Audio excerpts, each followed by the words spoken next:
What is going on, guys? Corrosive Bullet here, and today we are going to be breaking down probably the majority of what is going to be included in the starter deck for Super Saiyan 3 Vegeta. We're going to break down every single reveal that's been revealed for it and kind of go over kind of what this deck is doing, obviously. That's what we do in every single one of these videos. I don't know why I'm stalling. Maybe I'm just being cathartic. I don't know. Anyway, let's kind of just jump into it. So we got Super Saiyan 3 Vegeta. He's going to be yellow, which makes this the second starter deck in yellow. We also learned that the starter decks for the Legends collaboration, the Shallot and the Giblet, Shallot is going to be black and Giblet is going to be green. So once those release in June, I believe they said it was going to release. Once those release in June, every single color is going to have two starter decks to work off of, which I think is pretty cool. So that's pretty relatively even and standard. But anyway, so Super Saiyan 3 Vegeta, standard leader on the front side. On the back side, when he attacks once per turn, you draw a card. Then if you have a rest mode battle card with a cost of 2 or more and Daima in its card name in your battle area, you switch this card to active mode. So basically this guy is doing the exact same thing that Super Boo's doing, just without the additional swing on Awakening and without the actually would it be the same? Could he do the same thing? Yeah, he could, because you could swing. Yeah, because you could swing with the unawakened leader and then awaken, and then with the card that they're showing that they shown for this, that's coming with this deck, you can restand this guy with his leader ability, obviously, and then swing again, because the awakened side of the card is treated as a separate card. So it should work the exact same way, and it's not as restrictive as Boo's is. So I think it should work the same way. You can correct me if I'm wrong in the comments, but I'm pretty sure he works just like Boo in that sense. So I think he gets 2 draws. But I mean, this is still really cool. Being a double swinger, that's one of the reasons why Super Boo is as strong as he is just due to the fact that, like, you get an additional swing, which your opponent is going to want to possibly combo out of, because it's easier to combo out of that leader swing than it is for something that's a 30k, 40k on board, right? So I think that's really cool. I think this type of aggression in yellow, I think, is something that yellow does need a little bit more of, just to kind of make them stand out a little more against some of the other colors. Yellow has seen a significant increase in terms of viability in the past 2 sets, but I would still argue that there are just other colors that are better than it and do contend into it better. I think yellow is literally missing, I think, a small piece of the puzzle in order to really stand out from everything else. But, I mean, obviously, yellow's in a good spot, so. Then we go to the first SR. So we got Tamagami number 2, which I think it's really funny that we get 2 Daima Vegeta decks, and both of them incorporate a Tamagami number 2 into their deck. I think it's just really funny. Anyway, so he's a 2-cost, 20k power, 5k combo. On play, add up to 1 card from your life to your hand. Then at the end of your turn, if you have 2 or more rest mode battle cards with costs of 2 or more in your battle area, switch this card to active mode. So I think there's one of 2 ways to look at this particular card. So one way is the fact that he's a self-awakener, so obviously he's perfectly, like, he's usable in this deck just because he's going to need self-awakeners. But him going into active mode is one of 2. It can be looked at one of 2 ways. One, it protects this card from being swung into, and so it allows you to potentially keep him on board longer to activate the leader ability going into the next turn, right? Or I'm pretty sure that there are extra cards that were revealed where you have to put active cards to rest mode in order to get their effects. So putting this guy in active mode and then allowing you to rest him to then get the effects of your extra cards basically makes that work. He's not bad. He's not bad. Self-awakeners are good, but we'll see how viable this secondary ability kind of is for him, right? This card's going to be nuts, though. So this is a Bulma Mini Daima. 2 costs, 5k power, 5k combo. She self-awakens on play, and then activate main. You switch this card in a battle area to rest mode, and then choose up to one of your Vegeta mini Daimas and gets 10,000 power for the turn. So I like this little archetype that Fusion World created for...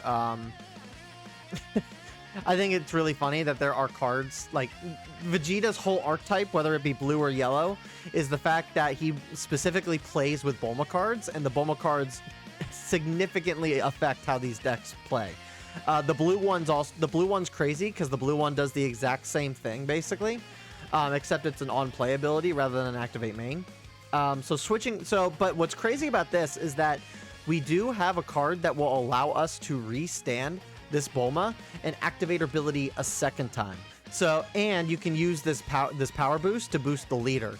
So the leader's able to swing twice per turn, and you can potentially, depending on how you sequence things, you can potentially do this up to 3 times, 4 times maybe potentially. Now, are you going to be doing that? Probably not. But I think it's just crazy that you could boost your leader up to 40k and get 2 40k swings with the leader on this. I think this is a really good card for this deck. Then we got 4-cost Shin, 20k power, 10k combo, 4-cost. On play, add up to 1 card from your life to your hand, then play up to 1 Kibito mini Daima with a cost of 3 or less from your hand. So I mean, this is a very late game. This is a very late game play. Paying 4 to self-awaken, like you're probably going to be awakened before then. So already this card loses like a third of its value.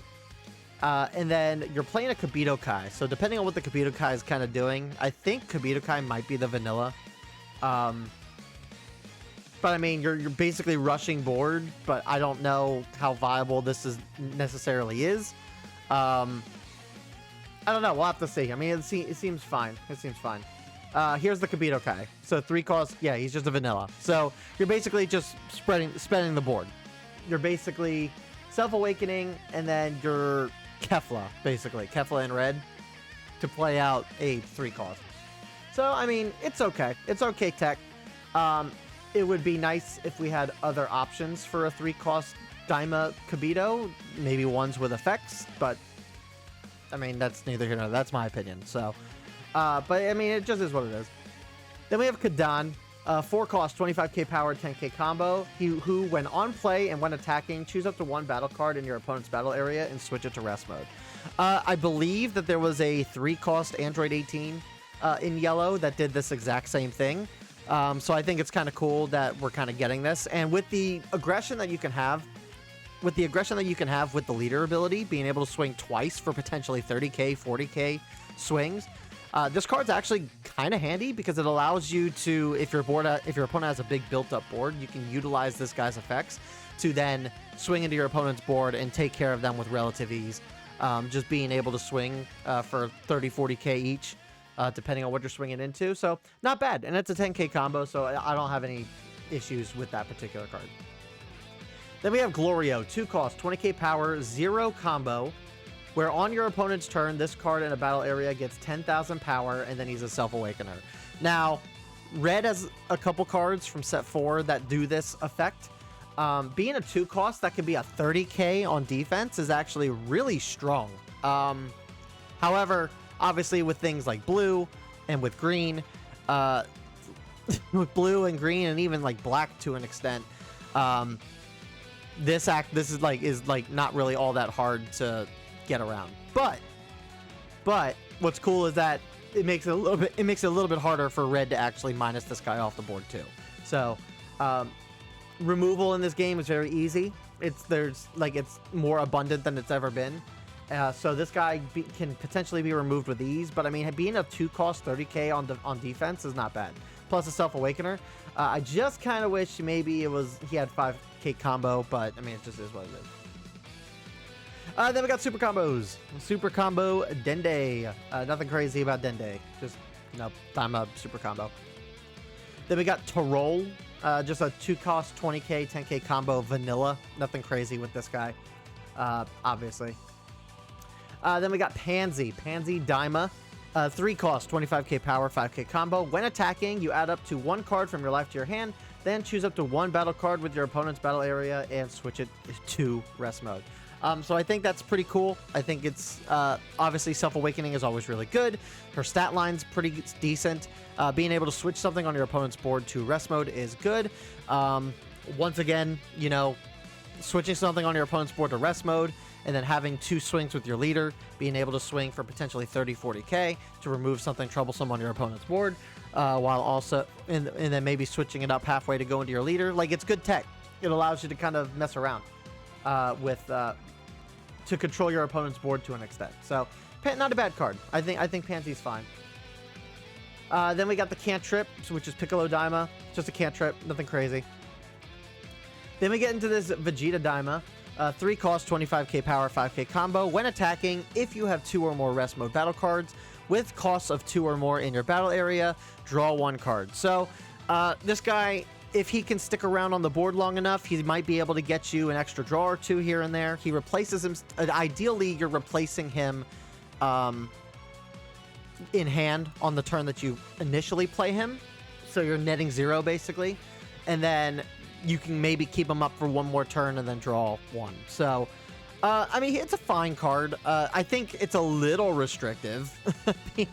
The fact that you need to have 2 or more rest mode cards with a cost of 2 or more, I think is just a little crazy to me. I don't know why they would restrict him that heavy, but I mean, we need to have some semblance of tech in the starter deck, right? It's a starter deck. It's not meant to carry you to regionals. It's not meant for you to win major events with. You're obviously going to take some of the yellow stuff that's going to be releasing with set 6, and you're going to be incorporating it into this deck more than likely. You're going to be putting generic yellow stuff in this deck. So, I mean, for what this starter deck is giving us, like it's fine. There's nothing like really crazy about this, right?